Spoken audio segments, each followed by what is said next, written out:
what's up, folks? Welcome back. Happy New Year. I know you've been back to school for a couple days, but I haven't seen you in the last couple weeks, so Happy New Year. I hope you're having a great 2021 so far. I wanted to talk about a new instrument that we have not talked about yet. Well, I think we've talked about it a little bit, but I wanted to show it to you.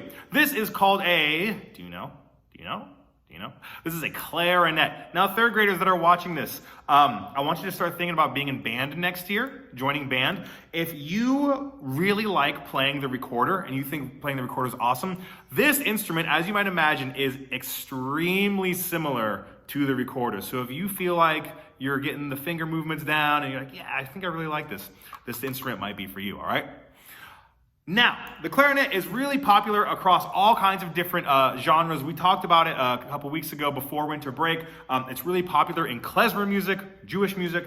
It's also really popular in classical music. You will see clarinet players in the orchestra. Almost every single orchestra you will ever see will have a clarinet player or two or three in it. It's also really popular in older jazz. Like when jazz was first created over 100 years ago, clarinet players were really popular. Not so much in the last, 70 or so years, but the first, 20, 30 years of jazz, the clarinet was really popular, all right? Now, I'm not gonna play the clarinet too much today because I don't practice the clarinet a ton, and so I'm gonna let the professionals show you how it's really supposed to sound. But the thing that I really wanna show you is the way this instrument works is this is called, where am I? Here we go. This is called a reed, all right? It's just a little sliver of bamboo. And it works the same way. If you've ever seen someone take a blade of grass and put it between their thumbs and blow, I don't have a blade of grass, so it doesn't work.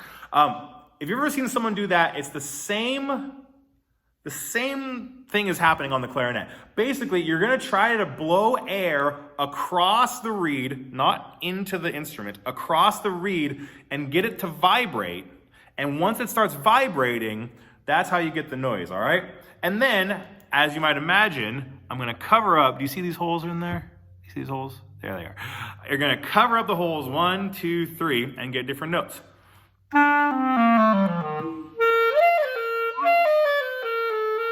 Now, as we've also talked about before, the smaller the instrument, the higher the note. This is a pretty small instrument. So this instrument doesn't get very low. I believe that's the highest, it's the lowest this instrument goes. It doesn't go very low, all right? It's a very high instrument. It goes pretty high, all right? So, I'm going to let the professionals do it. I'm going to play you one of my favorite jazz clarinet tunes. This tune was written about 100 years ago, but we're going to listen to Louis Armstrong's band play it. The clarinet player is named Edmund Hall, played with Louis Armstrong for many years, great jazz clarinet player. And this song is called Clarinet Marmalade.